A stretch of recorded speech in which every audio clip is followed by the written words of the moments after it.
મિત્રો મારા હસબન્ડ બધી જ રેસિપી બનાવેલી આ ખાઈ ગયા, ખરેખર એટલી લાજવાબ ટેસ્ટી બની હતી. અને ખાસ બાબત તો એ છે કે એકવાર બનાવી અને એક અઠવાડિયા સુધી તમે આને સ્ટોર પણ કરી શકો છો. ખાસ બાબત તો એ છે કે ફક્ત 5 થી 6 મિનિટની અંદર કાચા બટાકાથી મેદા વગર કે ઘઉંના લોટ વગર સરસ મજાની રેસિપી આપણે ઘરે જ તૈયાર કરી શકીએ છીએ. અને ફક્ત 2 સામગ્રીથી આપણે આને તૈયાર કરવાના છે. તો સૌથી પહેલાં 2 નંગ મેં બટાકા લીધા, બટાકા ઉપરની છાલને દૂર કરી દીધી. ત્યાર પછી મિત્રો આને છીણવાની છે કઈ રીતે એ જોઈ લઈએ. તો આ રીતે જે મોટા કાણા આવતા હોય છે એના ઉપર નથી છીણવાની, જે મીડિયમ સાઇઝના કાણા હોય છે તો તેના ઉપર આપણે બટાકાને છીણી લઈશું આ રીતે. ચાલો આનું જે છીણ છે હું તમને બતાવું કે આની જે સાઇઝ છે કેટલી છે. તો જે આ સાઇઝ છે એકદમ પરફેક્ટ છે. તો આ રીતે આપણે ઝીણું છીણ આનું પાડીશું. તો બધું જ ઝીણું છીણ મેં તૈયાર કરી લીધું છે. હવે આની ઉપર થોડુંક આપણે પાણી એડ કરીશું. તો આની અંદર લગભગ મેં 4 ચમચી જેટલું પાણી લીધું છે. હવે સારી રીતે એકવાર મિક્સ કરી લેવાનું. આ રીતે થોડા પ્રમાણમાં પાણી એડ કરવાથી જે બટાકું છે બિલકુલ પણ કાળું નહીં પડે. જ્યાં સુધી આપણે રેસીપી બનાવીએ છીએ ત્યાં સુધી આપણે આ રીતે પાણી સાથે આને મિક્સ કરીને રાખીશું. તો બસ હવે ઢાંકીને સાઈડમાં મૂકી દેવાનું. આની અંદર બહુ જ બધું પાણી એડ નહીં કરી દેતા, કેમ કે જે સ્ટાર્ચ હોય છે દૂર થઈ જશે એટલા માટે. હવે લઈ લઈશું એક નોનસ્ટિક પેન. નોનસ્ટિક પેનની અંદર 2 થી 3 ચમચી જેટલું આપણે તેલ લઈ લઈશું. તેલ થોડું ગરમ થાય ત્યારે એક નાની ચમચી જેટલી રાઈ એડ કરવાની. વઘાર મિત્રો ખાસ ધ્યાનથી જોજો કે જેથી જે આપણે રેસીપી તૈયાર કરી રહ્યા છીએ બહુ જ ટેસ્ટી લાગે. હવે આની અંદર એક નાની ચમચી જેટલું જીરું, 1 ચમચી જેટલા તલ એડ કરી અને ઢાંકી દઈશું કે જેથી તલ બહાર ન આવે.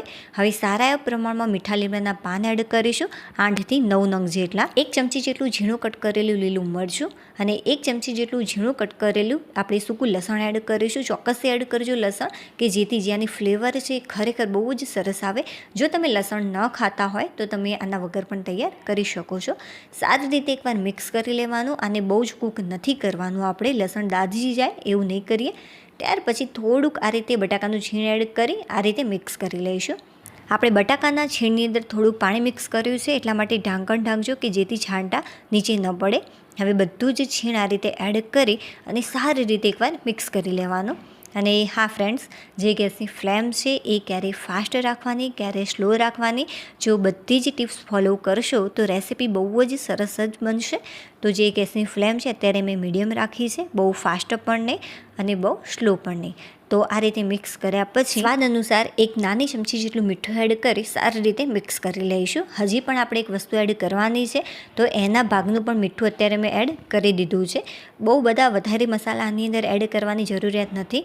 સિમ્પલ મસાલાથી પણ આ બહુ જ સરસ લાગતું હોય છે. બટ હા, જે વઘાર છે એ ખાસ મેં તમને બતાવ્યું એ રીતે જ કરજો. હવે પાણી કેટલું એડ કરવાનું એ ધ્યાનથી જોઈ લેજો. તો અત્યારે મેં 1.5 વાટકી જેટલું પાણી લીધું. હજુ પણ આપણે આની અંદર પાણી એડ કરીશું, બટ અત્યારે એડ નથી કરવાનું, કેમ કે આપણે બટાકા એડ કર્યા છે. જે આ પાણી છે એ થોડુંક ઘટ થઈ જશે એટલા માટે. હવે સારી રીતે એકવાર મિક્સ કરી જે ગેસની ફ્લેમ આપણે મીડિયમ રાખી હતી એ ફાસ્ટ કરી દઈશું. હવે થોડાક ચીની ફ્લેક્સ એડ કરવાના, 1 ચમચી જેટલા અત્યારે મેં એડ કર્યા છે. તમે આના વગર પણ તૈયાર કરી શકો છો. હવે ઉભરાવે ત્યાં સુધી આપણે રાહ જોઈશું. તો ઉભરો મિત્રો આની અંદર આવી ગયો છે.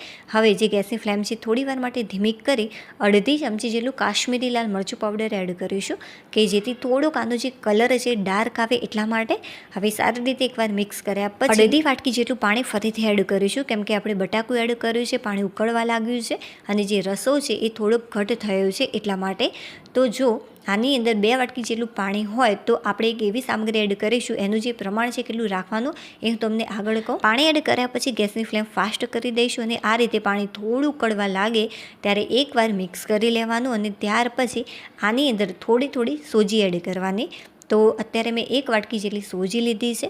જો 2 વાટકી જેટલું પાણી હોય તો 1 વાટકી જેટલી સોજી લેવાની. જે આ માપ છે એકદમ પરફેક્ટ છે. જો પાણી થોડુંક વધારે કે ઓછું પડી જાય તો એનાથી ચિંતા નહીં કરવાની. અને જે બટાકાનું મિત્રો છીણ છે એ 1 વાટકી કરતાં થોડુંક ઓછું છે. સોજી જ્યારે પણ તમે એડ કરો છો ત્યારે જે ગેસની ફ્લેમ છે એકદમ ધીમી કરી દેવાની અને ધીમા તાપે સતત આને મિક્સ કરીશું, કે જેથી આની અંદર બિલકુલ પણ ગાંઠા ન પડે. તો 1 વાટકી જેટલી મેં સોજી એડ કરી દીધી છે અને સારી રીતે મિક્સ પણ કરી લીધું છે. તો મિત્રો ચોક્કસથી આમાં ફોલો કરજો. મારી ગેરંટી છે કે પહેલી જ વારમાં તમારી જે રેસીપી છે મેં જેવી બનાવી છે એકદમ એવી જ પરફેક્ટ જ આ તૈયાર થશે.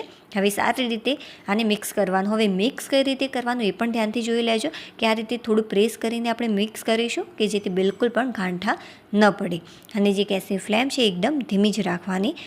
જ્યારે આની અંદર મેં સોજી એડ કરી ત્યારે આને કૂક થતાં ફક્ત અને ફક્ત 2 થી 2.5 મિનિટ જેટલો જ સમય લાગતો હોય છે, કદાચ 3 મિનિટ જેટલો સમય પણ લાગી શકે છે. ફક્ત અને ફક્ત 2 થી 3 મિનિટની અંદર જે આ સોજી છે આ ટાઈપની કડાઈ છોડવા લાગશે અને એકદમ પરફેક્ટ કૂક પણ થઈ જશે. હવે મિત્રો અહીંયા મેં લીધી છે તેલથી ગ્રીસ કરેલી એક ડીશ. તો બને ત્યાં સુધી આ રીતે પહોળું વાસણ લેવું અને ત્યાર પછી આની અંદર બનાવેલું મિક્સર એડ કરી દઈશું.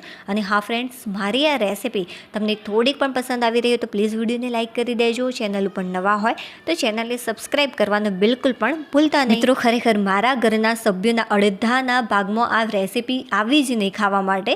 તો ચોક્કસ મિત્રો વધારે ક્વોન્ટિટીમાં બનાવજો, કેમ કે સારી જ બનશે એટલી મારી ગેરંટી છે. હવે કોઈ પણ આપણે એક વાટકી લઈ લઈશું, થોડુંક તેલ લગાવી લઈશું અને ત્યાર પછી પ્રેસ કરી અને સરસ મજાનું આને સેટ કરી લઈશું. આ મિક્સર મિત્રો ગરમ છે. હવે આપણે આને ફ્રીઝમાં સેટ કરવા મૂકી દઈશું. તો ફ્રીઝરમાં મેં આને 10 મિનિટ માટે સેટ કરીને રાખ્યું. 10 થી 15 મિનિટની અંદર આ સારી રીતે ઠંડુ થઈ જશે. ફ્રીઝના ટેમ્પરેચર ઉપર રહેશે કે આને ઠંડુ થતાં કેટલી મિનિટ લાગશે. ઠંડુ મિત્રો થઈ ગયું છે. ઠંડુ થાય ત્યાર પછી આપણે આને કટ કરી લઈશું. આ રીતે ચપ્પા ઉપર એવું હોય તો થોડુંક તેલ લગાવી લેવું કે જેથી આ બિલકુલ પણ ચીપકે નહીં. તો ચોરસ ટુકડાઓમાં હું આને કટ કરી રહી છું.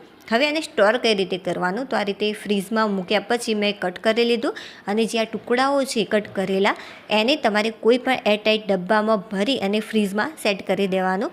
તો આમ કરવાથી એ અઠવાડિયા સુધી બગડશે નહીં. જ્યારે ઈચ્છા થાય ત્યારે હું તમને આગળની પ્રોસેસ બતાવું, એ રીતે તમારે કરી અને ખાઈ લેવાનું. તો સરસ મજાની મિત્રો આને મેં ચોરસ ટુકડામાં કટ કરી લીધી છે આ રેસિપીને.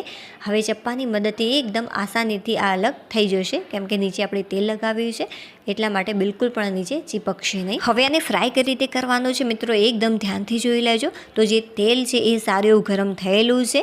એકદમ ઓવર તેલને ગરમ નથી કરવાનું, બટ મીડિયમ તેલ ગરમ થાય તરત જ આપણે જે આ તૈયાર કર્યા છે પીસ એ એડ કરી દઈશું. બને ત્યાં સુધી મિત્રો પહોળા વાસણની અંદર આને ફ્રાય કરવાનું અને આ રીતે એકબીજાથી અલગ રહે તે રીતે મૂકવાના કે જેથી તેલની અંદર આ બિલકુલ પણ ચીપકે નહીં. તો ચોક્કસથી નાની નાની ટિપ્સ ફોલો કરજો તો તમારી રેસિપી પહેલી વારમાં એકદમ પરફેક્ટ જ તૈયાર થશે. જે ગેસની ફ્લેમ છે બહુ ફાસ્ટ પણ નથી રાખી અને બહુ ધીમી પણ નથી રાખી, મેં મીડિયમ રાખી છે. તમે ફાસ્ટ ફ્લેમ ઉપર પણ આને ફ્રાય કરી શકો છો. બિલકુલ પણ આ રેસિપી તૂટશે નહીં. 1.5 થી 2 મિનિટ જેટલો સમય થાય ત્યારે જ તમારે ઝારાની મદદથી આને ટર્ન કરવાનો પ્રયત્ન કરવાનો. તરત જ ઝારો નહીં અડાડવાનો, નહીં તો આ ચીપકી જશે. એટલા માટે આને તળતા ફક્ત અને ફક્ત ફાસ્ટ ફ્લેમ ઉપર 3 મિનિટ જેટલો સમય લાગતો હોય છે. 3 મિનિટની અંદર સરસ મજાનું ઉપરથી એકદમ ક્રિસ્પી અને અંદરથી સુપર સોફ્ટ આપણી રેસિપી તૈયાર થઈ જશે.